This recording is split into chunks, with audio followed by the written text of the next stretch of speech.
Student अज जो आप अपना नैक्सट चैप्टर करना उस चैप्टर का नाम है कॉन्टीन्यूटी एंड डिफरेंशिएबिलिटी। फिलहाल अज के टॉपिक में आप सिर्फ कॉन्टीन्यूटी की ही गल करांगे। कॉन्टीन्यूटी हुंदी की है, कदों अप्लाई करना इसनूं, इहदी लोड़ क्यों पई, इस बारे अज आपां डिटेल में स्टडी करनी है। देखो कॉन्टीन्यूटी का मतलब हुंदा without gap in a graph. अगर ग्राफ दे विच तुहाडे कोल कोई गैप नहीं है तो उस ग्राफ नूं आपां की बोलांगे कॉन्टीन्यूअस बोलांगे। उस तो बाद है what is continuity at a point. किसी पॉइंट के उत्ते कॉन्टीन्यूटी की हुंदी है। देखो अपने को एक फंक्शन है एफ एक्स नूं आपां फंक्शन कहने आपां ये function F X is continuous at x equal to A.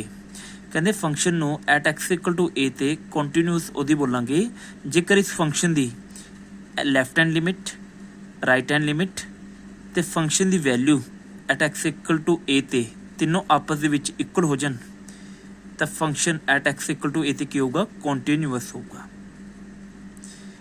Repeat कर रहा मैं, फंक्शन नूं कॉन्टीन्यूअस उहदी बोलांगे एट एक्स इक्वल टू ए ते जेकर फंक्शन दी left hand limit, right hand limit ते फंक्शन दी value at x equal to ए ते तीनों आपस की हो जान, इक्वल हो जान। देखो left hand limit, right hand limit हुंदी की है, जो फंक्शन दी वैल्यू किसी पॉइंट ते ना फाइंड होवे तो आप उसकी लैफ्ट हैंड लिमिट करते हैं तो राइट हैंड लिमिट करते हैं। लैफ्ट हैंड लिमिट हुंदा ग्राफ दे लैफ्ट वाले पासे जो लिमिट हुंदी है। राइट हैंड लिमिट का मतलब हुंदा ग्राफ दे राइट हैंड वाले पासे जो लिमिट हुंदी है। देखो लैफ्ट हैंड लिमिट लिखने का तरीका की है, लिमिट एक्स टेंडिंग टू। देखो टेंडिंग टू का निशान है ए नैगेटिव। लिमिट हमेशा कि निकलती है फंक्शन की, तो लिमिट के नाल की लगाता एफ एक्स। ये तो होगी लैफ्ट हैंड लिमिट। तो राइट हैंड लिमिट को लिखने का तरीका की है, limit x tending to a positive f x equal to third की अपने को एफ ए। देखो लैफ्ट हैंड लिमिट होगी, राइट हैंड लिमिट होगी, इधर की हो गया एफ ए हो गया। अगर तीनों आपस इक्वल आते हैं तो फंक्शन की होगा एट एक्स इक्वल टू ए ते कॉन्टीन्यूअस होगा।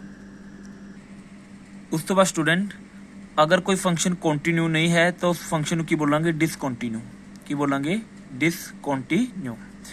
देखो डिसकॉन्टीन्यू दे फंक्शन दे डिसकॉन्टीन्यू होने दे तीन कारण ने। देखो पहला कारण की है, पहला है भी ग्राफ दे विच एट एक्स इक्वल टू ए ते वैल्यू डिटरमाइन नहीं हो सकती। देखो पहले ग्राफ दे विच मैंने एट एक्स इक्वल टू ए ते विचाले ग्राफ दे विच सर्कल लगाया हुआ है। सर्कल लगाने का मतलब क्या, ग्राफ दे विच रुकावट आ गई। रुकावट मतलब भी ग्राफ लगातार कॉन्टीन्यूअस नहीं चल रहा, कितना किते जाके रुक रहा ग्राफ। देखो इस विच लैफ्ट हैंड लिमिट ते राइट हैंड लिमिट तो आपस में इक्वल हैगी है, पर A F A they equal नहीं है। दूसरे ग्राफ दे विच लैफ्ट हैंड लिमिट ते राइट हैंड लिमिट दोनों ही आपस में इक्वल नहीं आई। अगर दोनों इक्वल नहीं आई तो फंक्शन की है डिसकॉन्टीन्यू। देखो फंक्शन के कॉन्टीन्यू होने वास्ते तीनों चीज़ें इक्वल होनी चाहिए ने। अगर कोई भी दो चीज़ें आपस में इक्वल नहीं है तो फंक्शन डिसकॉन्टीन्यू हो। थर्ड की है, अपने को ना लैफ्ट हैंड लिमिट निकल रही है ना राइट हैंड लिमिट निकल रही है। एक कारण की है क्योंकि फंक्शन डिफाइन नहीं है। डिफाइन का मतलब फंक्शन की वैल्यू फाइनाइट वैल्यू नहीं आ रही। देखो फंक्शन की वैल्यू कि आ रही है इनफाइनाइट। अगर फाइनाइट वैल्यू आ जाए फिर उस तो बाद अपने चेक करना होंगे। देखो फोर्थ की अपने को ग्राफ के विच लैफ्ट हैंड लिमिट भी राइट हैंड लिमिट ते फंक्शन की वैल्यू आपस में इक्वल ने। ये फोर्थ ग्राफ आपां कॉन्टीन्यूटी बारे दस रहा। स्टूडेंट उस तो बाद अपने को नैक्सट पॉइंट हैगा, अपने को दो फंक्शन ने, एक एफ एक जी। एफ ते जी दोनों ही एट ए पॉइंट सी ते कॉन्टीन्यूअस ने। अगर दोनों एफ ते जी सी ते कॉन्टीन्यू ने तो इन्हों का सम, इन्हों का डिफरेंस, इन्हों की प्रोडक्ट भी सी ते की होगी, कॉन्टीन्यू हो। इन्हों की डिवीजन भी कॉन्टीन्यू हो सकती है, पर और एक शर्त भी है भी जो थोड़े को डिनोमीनेटर है वो नॉट इक्वल टू की होना चाहिए, जीरो होना चाहिए। मैं रिपीट कर रहा, अपने को दो फंक्शन एफ एंड जी दोनों सी ते कॉन्टीन्यू ने। तो उस तो बाद रिजल्ट की है, दोनों की सम, दोनों की सबट्रैक्शन, दोनों की प्रोडक्ट की होगी सी ते कॉन्टीन्यू हो। इन्हों की डिवीजन भी कॉन्टीन्यू हो सकती है, पर शर्त की है भी denominator not equal to zero होना चाहिए। स्टूडेंट उस तो बाद अपने को कुछ इंपोर्टेंट पॉइंट्स ने, इन्हों याद रखना तो क्वेश्चन आपने इन्हों अप्लाई भी करना। देखो पहला पॉइंट है, a polynomial function is always continue at each point of its domain. ਕਹਿੰਦੇ ਪੋਲੀਨੋਮੀਅਲ ਫੰਕਸ਼ਨ ਆਪਣੀ ਡੋਮੇਨ ਦੇ ਵਿੱਚ ਕੀ ਹੁੰਦਾ, ਕੰਟੀਨਿਊ ਹੁੰਦਾ। ਹੁਣ ਪਹਿਲੀ ਗੱਲ ਤਾਂ ਪੁਆਇੰਟ ਇਹ ਆਉਂਦਾ ਵੀ ਪੋਲੀਨੋਮੀਅਲ ਫੰਕਸ਼ਨ ਹੁੰਦੇ ਕੀ ਨੇ। ਦੇਖੋ ਆਪਾਂ ਨੇ ਸ਼ੁਰੂਆਤ ਤੋਂ ਹੀ 8th 9th 10th ਤੋਂ ਪੜ੍ਹਦੇ ਆ ਰਹੇ ਪੋਲੀਨੋਮੀਅਲ ਫੰਕਸ਼ਨ ਬਾਰੇ। ਦੇਖੋ ਜੋ ਆਪਣੇ ਲੀਨੀਅਰ ਫੰਕਸ਼ਨ ਹੁੰਦੇ ਨੇ, ਕੁਆਡਰੈਟਿਕ ਫੰਕਸ਼ਨ ਹੁੰਦੇ ਨੇ, ਕਿਊਬਿਕ ਹੁੰਦੇ ਨੇ ਫੰਕਸ਼ਨ, ਬਾਈ ਕੁਆਡਰੈਟਿਕ ਹੁੰਦੇ ਨੇ, ਇਹ ਸਾਰੇ ਫੰਕਸ਼ਨ ਕਿਹੜੇ ਹੁੰਦੇ ਨੇ, ਪੋਲੀਨੋਮੀਅਲ। ਉਸ ਤੋਂ ਬਾਅਦ ਰੈਸ਼ਨਲ ਫੰਕਸ਼ਨ ਆ ਗਿਆ। ਦੇਖੋ ਆਪਾਂ ਰੈਸ਼ਨਲ ਨੰਬਰ ਬਾਰੇ ਤਾਂ ਪੜ੍ਹਿਆ, ਰੈਸ਼ਨਲ ਫੰਕਸ਼ਨ ਬਾਰੇ ਨਹੀਂ ਪੜ੍ਹਿਆ। ਦੇਖੋ ਅਗਰ ਇੱਕ ਪੋਲੀਨੋਮੀਅਲ ਨੂੰ ਦੂਸਰੇ ਪੋਲੀਨੋਮੀਅਲ ਨਾਲ ਡਿਵਾਈਡ ਕਰ ਦਈਏ ਤਾਂ ਜੋ ਫੰਕਸ਼ਨ ਅਬਟੇਨ ਹੋਣਾ ਆਪਣੇ ਕੋਲੇ ਕੀ ਆ, ਰੈਸ਼ਨਲ ਫੰਕਸ਼ਨ ਆ। ਰੈਸ਼ਨਲ ਫੰਕਸ਼ਨ ਆਪਣੀ ਡੋਮੇਨ ਦੇ ਵਿੱਚ ਕੀ ਹੁੰਦੇ ਨੇ, ਕੰਟੀਨਿਊ ਹੁੰਦੇ ਨੇ। ਉਸ ਤੋਂ ਬਾਅਦ ਥਰਡ ਪੁਆਇੰਟ ਹੈਗਾ ਐਕਸਪੋਨੈਂਸ਼ੀਅਲ ਫੰਕਸ਼ਨ। ਐਕਸਪੋਨੈਂਸ਼ੀਅਲ ਕਿਹੜੇ ਫੰਕਸ਼ਨ ਹੁੰਦੇ ਨੇ, e⁻⁴x। ਇਹ ਵੀ ਆਪਣੀ ਡੋਮੇਨ ਦੇ ਵਿੱਚ ਕੀ ਹੁੰਦੇ ਨੇ, ਕੰਟੀਨਿਊਅਸ ਹੁੰਦੇ ਨੇ। ਉਸ ਤੋਂ ਬਾਅਦ ਆ ਗਏ ਟ੍ਰਿਗਨੋਮੈਟਰੀ ਫੰਕਸ਼ਨ। ਇਹ ਵੀ ਆਪਣੀ ਡੋਮੇਨ ਦੇ ਵਿੱਚ ਕੰਟੀਨਿਊ ਨੇ। ਟ੍ਰਿਗਨੋਮੈਟਰੀ ਫੰਕਸ਼ਨ ਕਿਹੜੇ ਹੁੰਦੇ ਨੇ, ਸਾਈਨ, ਕੋਸ, ਟੈਨ, ਕੋਟ, ਸਿਕੈਂਟ, ਕੋਸਿਕੈਂਟ। ਉਸ ਤੋਂ ਬਾਅਦ ਕੁਛ ਲਿਮਿਟ ਦੇ ਰਿਜ਼ਲਟ ਨੇ, ਇਹ ਤੁਹਾਨੂੰ ਯਾਦ ਰੱਖਣੇ ਨੇ। ਇਹਨਾਂ ਨੂੰ ਆਪਾਂ +1 ਦੇ ਵਿੱਚ ਵੀ ਆਪਾਂ ਨੇ ਯੂਜ਼ ਕੀਤਾ ਹੋਇਆ। ਉਸ ਤੋਂ ਬਾਅਦ ਮੰਨ ਲਓ ਆਪਣੇ ਕੋਲ ਇੱਕ ਫੰਕਸ਼ਨ ਕੰਟੀਨਿਊ ਹੈ ਅਤੇ ਦੂਸਰਾ ਡਿਸਕੰਟੀਨਿਊ ਆ, ਤਾਂ ਇਹਨਾਂ ਦਾ ਸਮ ਅਤੇ ਡਿਫਰੈਂਸ ਕੀ ਹੋਊਗਾ, ਡਿਸਕੰਟੀਨਿਊ। ਰਿਜ਼ਲਟ ਯਾਦ ਰੱਖਣਾ, ਆਪਣੇ ਕੋਲ ਇੱਕ ਫੰਕਸ਼ਨ ਕੰਟੀਨਿਊ ਆ, ਦੂਸਰਾ ਡਿਸਕੰਟੀਨਿਊ ਆ, ਤਾਂ ਇਹਨਾਂ ਦੀ ਸਮ ਅਤੇ ਸਬਟਰੈਕਸ਼ਨ ਕੀ ਹੋਊਗੀ, ਡਿਸਕੰਟੀਨਿਊ। ਇੱਕ ਫੰਕਸ਼ਨ ਕੰਟੀਨਿਊ ਆ, ਦੂਸਰਾ ਡਿਸਕੰਟੀਨਿਊ ਆ, ਤਾਂ ਇਹਨਾਂ ਦੀ ਪ੍ਰੋਡਕਟ ਡਿਸਕੰਟੀਨਿਊ ਹੋ ਵੀ ਸਕਦੀ ਹੈ, ਨਹੀਂ ਵੀ ਹੋ ਸਕਦੀ। ਇਹ ਜ਼ਰੂਰੀ ਨਹੀਂ ਹੈ, ਫਿਰ ਕੁਐਸਚਨ 'ਤੇ ਡਿਪੈਂਡ ਕਰਦਾ। ਉਸ ਤੋਂ ਬਾਅਦ ਆਪਣੇ ਕੋਲ ਆਉਂਦੇ ਨੇ ਕੰਪੋਜ਼ਿਟ ਫੰਕਸ਼ਨ। ਦੋ ਕੰਟੀਨਿਊ ਫੰਕਸ਼ਨ ਦੀ ਕੰਪੋਜੀਸ਼ਨ ਵੀ ਆਲਵੇਜ਼ ਕੀ ਹੁੰਦੀ ਆ, ਕੰਟੀਨਿਊ ਹੁੰਦੀ ਆ। ਦੇਖੋ ਇਹ ਜੋ ਕੰਸੈਪਟ ਆ ਇਹ ਆਪਣਾ ਕੰਪੋਜੀਸ਼ਨ ਵਾਲੇ ਚੈਪਟਰ ਵਿੱਚ ਰਿਲੇਸ਼ਨ ਫੰਕਸ਼ਨ ਵਿੱਚ ਆਪਾਂ ਪੜ੍ਹਾਂਗੇ। ਫਿਲਹਾਲ ਤੁਸੀਂ ਸਿਰਫ ਪੁਆਇੰਟ ਦੇ ਤੌਰ 'ਤੇ ਇਹਨੂੰ ਯਾਦ ਰੱਖ ਲਓ। ਉਸ ਤੋਂ ਬਾਅਦ ਲੋਗਰਿਥਮਿਕ ਫੰਕਸ਼ਨ। ਲੋਗ ਵਾਲੇ ਫੰਕਸ਼ਨ ਵੀ ਆਪਣੀ ਡੋਮੇਨ ਦੇ ਵਿੱਚ ਕੰਟੀਨਿਊ ਹੁੰਦੇ ਨੇ। ਇਨਵਰਸ ਟ੍ਰਿਗਨੋਮੈਟਰੀ ਫੰਕਸ਼ਨ, ਇਹ ਆਪਣਾ ਸੈਕੰਡ ਚੈਪਟਰ ਆ, ਇਹਦਾ ਵੀ ਪੁਆਇੰਟ ਸਿਰ ਯਾਦ ਰੱਖ ਲਓ ਵੀ ਇਨਵਰਸ ਟ੍ਰਿਗਨੋਮੈਟਰੀ ਫੰਕਸ਼ਨ ਵੀ ਆਪਣੀ ਡੋਮੇਨ ਦੇ ਵਿੱਚ ਕੀ ਹੁੰਦੇ ਨੇ, ਕੰਟੀਨਿਊਅਸ ਹੁੰਦੇ ਨੇ। ਦੇਖੋ ਉਸ ਤੋਂ ਬਾਅਦ ਆਪਾਂ ਕੰਟੀਨਿਊਟੀ 'ਤੇ ਇੱਕ ਕੁਐਸਚਨ ਲੈਂਦੇ ਹਾਂ। ਇਹ ਜੋ ਕੰਸੈਪਟ ਇਹਦੇ ਵਿੱਚ ਅਪਲਾਈ ਕੀਤਾ ਹੋਇਆ, ਆਲਮੋਸਟ ਇਹ ਸਾਰੇ ਕੁਐਸਚਨਾਂ ਵਿੱਚ ਇਹੀ ਕੰਸੈਪਟ ਅਪਲਾਈ ਹੋਣਾ। ਦੇਖ ਲਓ ਆਪਣੇ ਕੋਲ ਇੱਕ ਫੰਕਸ਼ਨ ਹੈ, ਇਹ ਬ੍ਰੇਕਿੰਗ ਫੰਕਸ਼ਨ ਆਪਣੇ ਕੋਲੇ। ਦੇਖੋ x <= 2 ਵਾਸਤੇ ਜੋ ਆਪਾਂ ਨੇ f(x) ਦੀ ਵੈਲਿਊ ਲੈਣੀ ਆ ਉਹ ਹੈ 1 + x। x > 2 ਵਾਸਤੇ ਆਪਾਂ ਨੇ ਜੋ ਫੰਕਸ਼ਨ ਦੀ ਵੈਲਿਊ ਲੈਣੀ ਆ ਉਹ ਹੈ ਆਪਣੇ ਕੋਲੇ 5 - x। ਦੇਖੋ ਬ੍ਰੇਕਿੰਗ ਫੰਕਸ਼ਨ ਆ, x <= 2 ਵਾਸਤੇ ਫੰਕਸ਼ਨ ਕੁਛ ਹੋਰ ਆ ਅਤੇ x <= 2 ਵਾਸਤੇ ਫੰਕਸ਼ਨ 5 - x ਆ। ਦੇਖੋ ਐਟ ਪੁਆਇੰਟ ਆਪਾਂ ਨੇ x = 2 ਤੇ ਦੀ ਕੰਟੀਨਿਊਟੀ ਚੈੱਕ ਕਰਨੀ ਆ। ਦੇਖੋ ਕਰਨ ਦਾ ਤਰੀਕਾ ਕੀ ਆ, ਇਹਦੇ ਵਿੱਚ ਆਪਾਂ ਲੈਫਟ ਹੈਂਡ ਲਿਮਿਟ ਕੱਢਾਂਗੇ, ਰਾਈਟ ਹੈਂਡ ਲਿਮਿਟ ਕੱਢਾਂਗੇ ਅਤੇ ਫੰਕਸ਼ਨ ਦੀ ਵੈਲਿਊ ਐਟ x = 2 ਤੇ ਫਾਈਂਡ ਕਰਾਂਗੇ।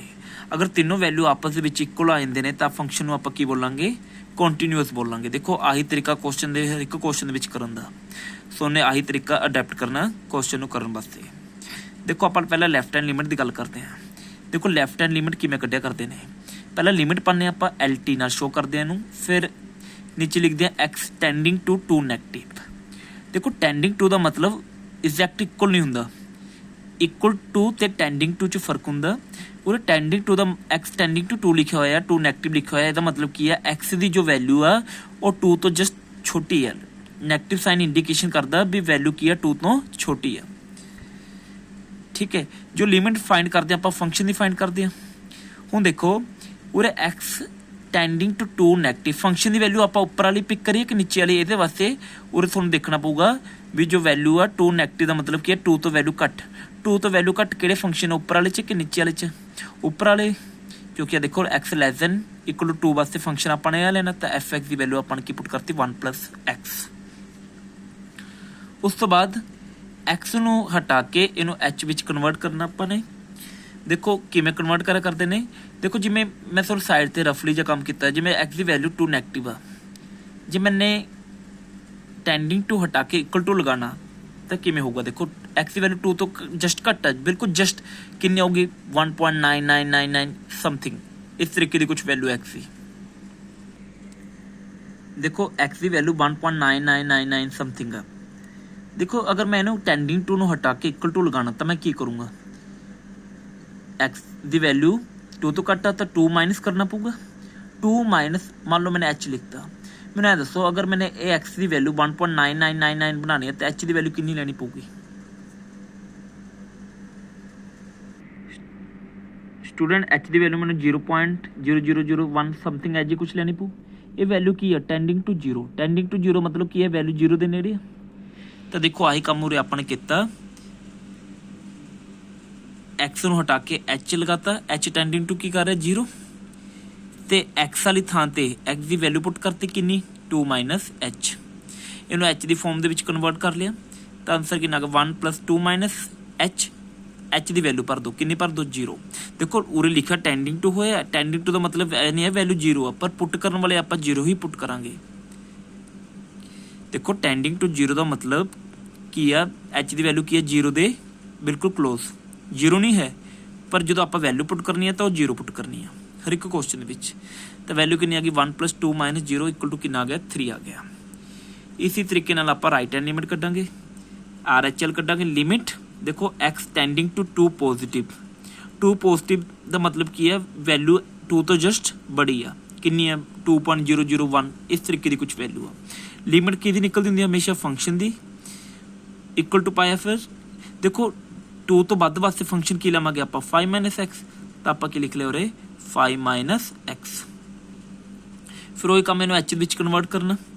देखो राइट हैंड लिमिट वाले 2 + h करांगे, लैफ्ट हैंड लिमिट वाले 2 - h करांगे, क्योंकि आप 2 ते फाइंड कर रहे हैं ना, जे अपने 3 ते फाइंड कर रहे होंगे 3 - h कर लेंगे, 4 ते फाइंड कर रहे होंगे 4 - h कर लेंगे, उरे 4 + h हो जाता। फिलहाल 2 ते कर रहे हैं तो 2 - h left hand limit, right hand limit 2 + h।